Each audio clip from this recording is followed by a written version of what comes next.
2020, une année fortement impactée par la prévalence de la pandémie de la Covid-19. Tout ou presque s'est vu stopper, aussi bien au niveau mondial que national. Et le sport, lui, n'a pas été épargné. 2020, année de la fin de l'Olympiade 2016-2020, a bien évidemment été marquée par le renouvellement des instances au niveau des fédérations sportives nationales. Le 21 novembre, les assemblées générales électives du sport du travail, du karaté et du rugby n'ont pas échappé à notre caméra. À la Fédération congolaise du sport du travail, l'élection a été remportée par Alain Romiel Atipo. Il a eu raison de Rodrigue Ndinga Mbomi par 17 voix contre 10. J'inscris ce mandat sous le signe de la continuité, parce que vous le savez bien, j'ai beaucoup de travail avec notre regretté président, le feu Robert Massamba Deba. Et donc, nous allons, comme je l'ai dit, placer sous le signe de la continuité, mais avec une touche, en revitalisant les choses et surtout en prenant une gestion assez sur le résultat. À la Fédération congolaise de karaté, le choix a été porté sur l'ancien premier vice-président. Louis Ondongo, candidat unique, est passé comme une lettre à la poste. Le tournant de la journée a été constaté à la Fédération congolaise de rugby. Ici, c'est LB Biscay Bidier qui a été élu président, talonnant ainsi son challenger, le président sortant, Paulin Mandounou, par 5 voix contre 1. C'est des sentiments de joie de quelqu'un, d'un sportif qui a été très bien élu d'ailleurs, et des sentiments d'une lourde responsabilité. Vous convenez avec moi que le rugby n'est pas vraiment beaucoup pratiqué au Congo, bien qu'il est pratiqué. Sinon que je dirais à la rigueur qu'il n'est pas vraiment connu aussi au Congo. Et donc c'est une lourde mission, une responsabilité qui m'anime, moi et toute mon équipe, et pour mener à faire la bonne promotion, une grande promotion de ce rugby au Congo. De faire en sorte que le rugby soit ramené au niveau national et international. Après report, c'est finalement le 6 décembre que la Fédération congolaise de Nzango a elle aussi tenu son assemblée générale élective. Sans surprise, c'est la présidente sortante, candidate unique, qui a rempilé. Cissé Aminata Diakou a été élue à la satisfaction totale des amoureux de cette discipline qui est en train d'être pratiquée un peu partout en Afrique. Si dans certaines fédérations sportives nationales, les élections se sont déroulées dans un climat apaisé, au Jiu-Jitsu, ça a été tout à fait le contraire. Les différents acteurs de cette fédération ont eu toutes les peines du monde à accorder leur violon. Vu tout cet imbroglio, le ministère des Sports a donc décidé du report de celle-ci pour le 19 décembre en attendant que tout rentre dans l'ordre. Et le vendredi 18 décembre, ils ont fini par accorder leur violon. L'Assemblée générale a finalement eu lieu avec l'élection de Guy Wenceslas Ngomba. Samedi 19 décembre, ce processus électoral s'est poursuivi à la Fédération congolaise de l'haltérophilie et à la Fédération congolaise de handball. À l'haltérophilie, le président sortant a rempilé. Fernand Sabaye a été réélu à la tête de cette fédération avec 21 voix. Ce que nous voulons, c'est de généraliser la discipline sur toute l'étendue du territoire national, équiper nos clubs et surtout participer aux compétitions internationales parce que les compétitions sont les seuls baromètres. C'est le sens de l'existence d'une fédération. Il faut que l'haltérophilie soit engagée à des compétitions internationales pour juger de son vrai niveau. Il ne peut pas juger parti. Il ne peut pas juger parti. Il ne peut pas juger parti. Il est comme un livre. Il ne peut pas juger parti. Au handball, il aura fallu piaffer d'impatience pour enfin élire le nouveau bureau fédéral. César Nzota a été élu pour les 4 prochaines années. Ici, la victoire vue par moi, c'est la victoire du handball. C'est le handball qui a gagné sur le handball. Moi, ma priorité d'abord est que nous soyons ensemble. Ma priorité, c'est rassembler tous les acteurs du handball, que nous nous retrouvons autour d'une table, déjà pour poser le diagnostic et ensuite, ensemble, trouver une solution. Mais ce serait simple. Nos handballeurs, aujourd'hui, vous comprenez que les athlètes ont beaucoup vieilli.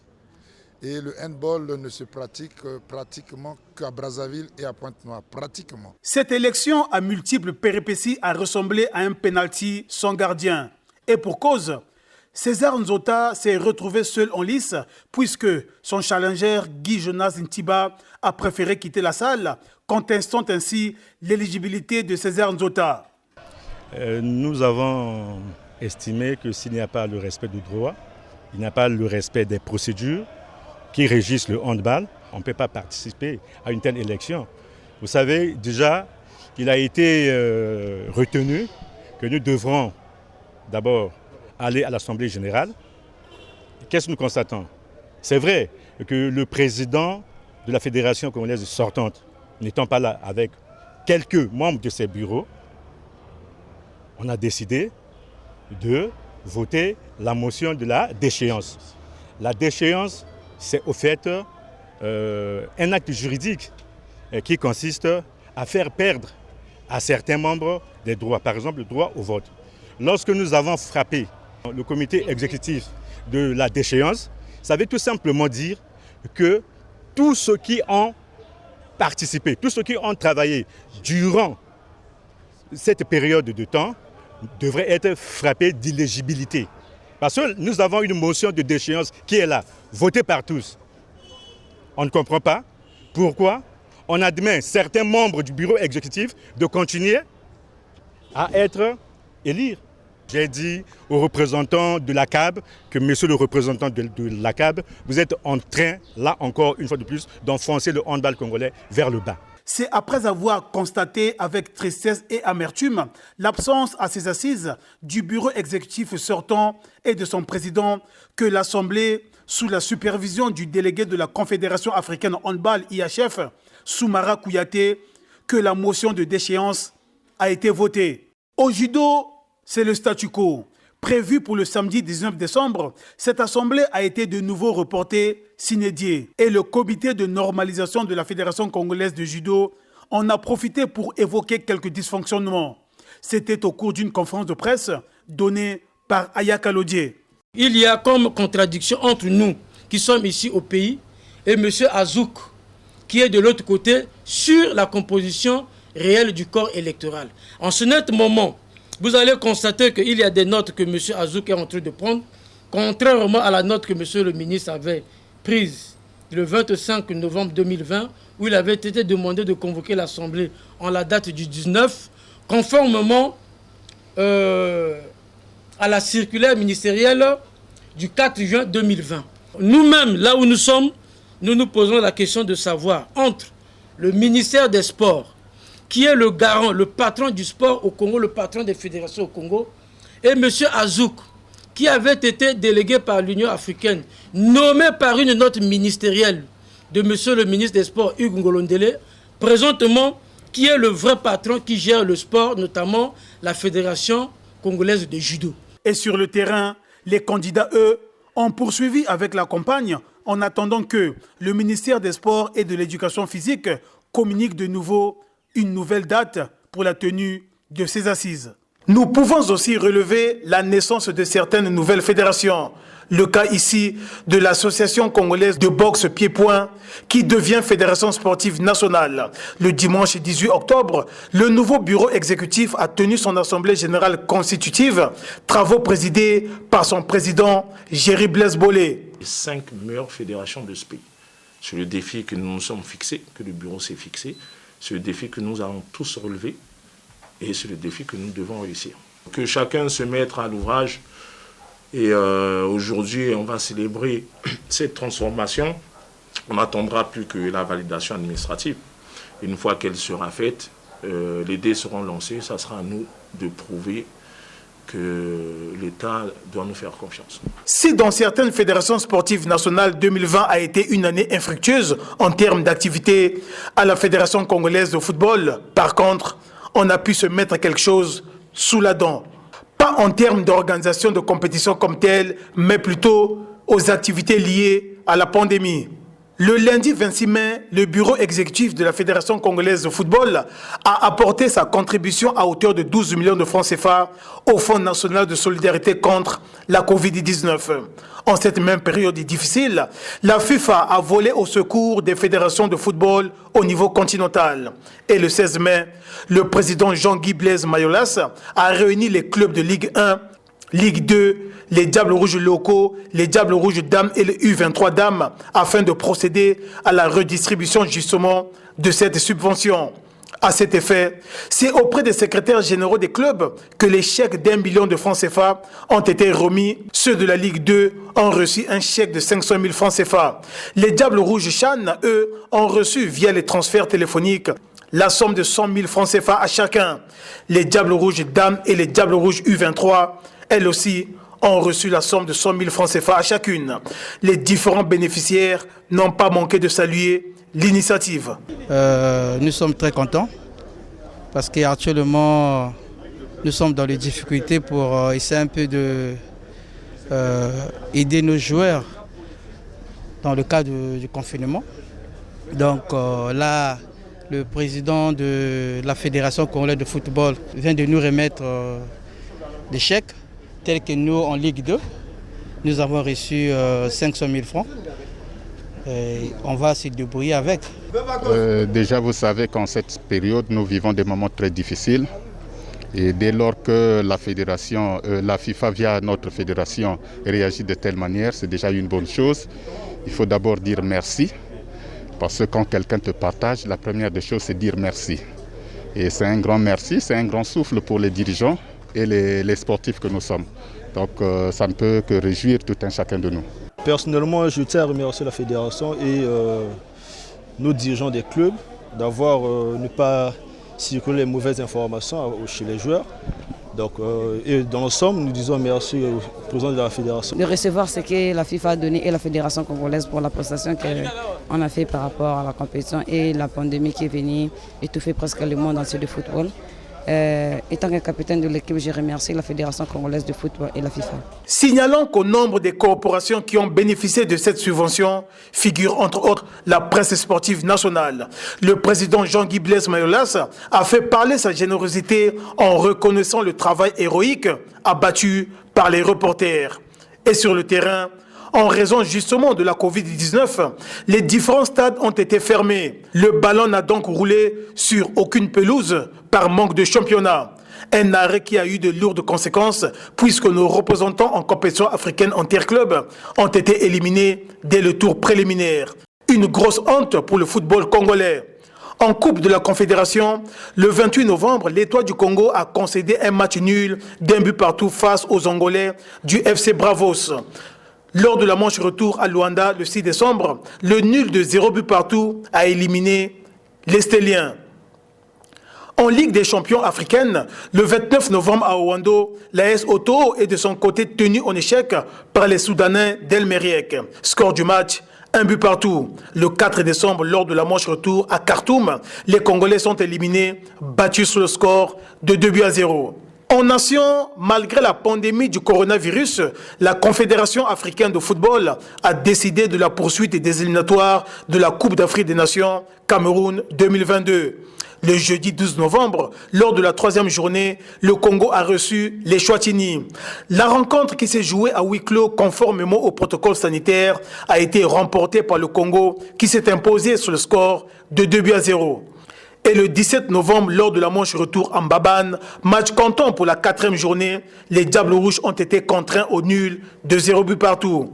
Un résultat qui compromet quelque peu les chances des Congolais qui pour l'instant occupent la 2e place du groupe I avec 7 points derrière le leader, le Sénégal, qui en compte 12. La suite sera connue en mars prochain avec la réception des Lions de la Teranga à Brazzaville et le déplacement en Guinée-Bissau respectivement lors de la 5e et 6e journée. Le mercredi 18 novembre, le ministre des Sports et de l'Éducation physique convoque le bureau exécutif de la Fédération congolaise de football, conduit par son président Jean-Guy Blaise Mayolas et le staff technique des Diables Rouges, conduit par son sélectionneur Valdo Candido. Au cours de cet échange, Hugues Ngwelondele a bien voulu comprendre les raisons de la contre-performance du 11 national en Mbabane. un effort est fait pour essayer de régler les problèmes financiers ici et là. Cet effort est fait malgré cette période difficile de crise économique et financière. Le gouvernement se bat à faire en sorte que les moyens soient mis à la disposition de la fédération, donc des joueurs, de l'équipe technique, jusqu'à même prendre un avion spécial pour emmener les Diables Rouges à destination pour jouer. Tout ça, ça fait partie des efforts et pour mettre nos joueurs dans un certain confort. Mais je pense qu'en retour, il faudrait aussi qu'il y ait des bons résultats. On ne va pas continuer à investir sans qu'il y ait un retour sur investissement, y compris sur l'entraîneur et son équipe. Parce que pour eux aussi, le gouvernement de la République se bat à chaque fois à faire en sorte qu'ils soient payés. Ils travaillent et ils sont payés. Donc on ne va pas aussi continuer à payer sans résultat. Parce qu'au bout, c'est un échange. On donne et en retour, on reçoit. Bon, si à chaque fois on donne et on ne reçoit rien, je crois que comme il fut un temps dans ce pays, on a vu les Diables Rouges arrêter de participer aux compétitions pour se former et après repartir. Parce que le tout, ce n'est pas seulement de participer, comme avait dit de Coubertin, mais il s'agit aussi de gagner. Et puisque nous parlons Confédération africaine de football, restons-y pour dire que le 23 novembre, cette institution a été secouée par la suspension de son président pour 5 ans de toute activité liée au football par la FIFA. Le dirigeant malgache de 60 ans, à la tête du football africain depuis mars 2017, avait par ailleurs été placé en garde à vue pour des soupçons de corruption en juin 2019 à Paris. 2020 aura été aussi une année de tristesse où la mort n'a pas épargné certaines légendes du sport, notamment du football. Le mercredi 25 novembre, la légende mondiale d'origine argentine du football, Diego Armando Maradona, s'est éteinte à l'âge de 60 ans. L'ancienne star de Naples, qui s'était également reconverti en entraîneur, aura positivement marqué l'histoire du football. Élu deuxième meilleur joueur du XXe siècle par la FIFA, après le roi Pelé et devant le Portugais Eusébio, Diego Maradona a été mondialiste en 1986, meilleur joueur de ce mondial, et a été élu 11 d'or en 1986 et en 1987. Au niveau local, on a noté également la disparition du président fondateur du club multidisciplinaire de l'Interclub en 1970, le général Jacques-Joachim Yombio Pango. L'ancien président du Comité national olympique et sportif congolais de 1968 à 1978 est décédé le 30 mars à Paris, en France. C'est le 29 octobre que sa dépouille est arrivée à Brazzaville. Et le 30 octobre, un hommage digne de ce nom lui a été rendu par les AET à la stèle qui porte leur nom et par la République au Palais du Parlement. 2020, une année sombre pour les fédérations sportives de gymnastique et du sport de travail. Au mois de mars, François Bakana de la gymnastique a quitté la terre des hommes. Et en octobre, le sport du travail a perdu son président Jean-Raphaël Massamba Deba. La corporation n'a pas été épargnée de ces moments pleins d'émotions et de douleurs. Le 24 mars, Serge Alain Elenga, chef de service sport à Radio Congo, s'est éteint. Alors que les reporters n'avaient pas encore séché leurs larmes, la mort a de nouveau frappé à la porte du service des sports de Radio Congo. Cette fois-ci, le 15 juillet, elle a arraché à notre affection Robert Enavel Apembe, ancien chef de service à Télé Congo.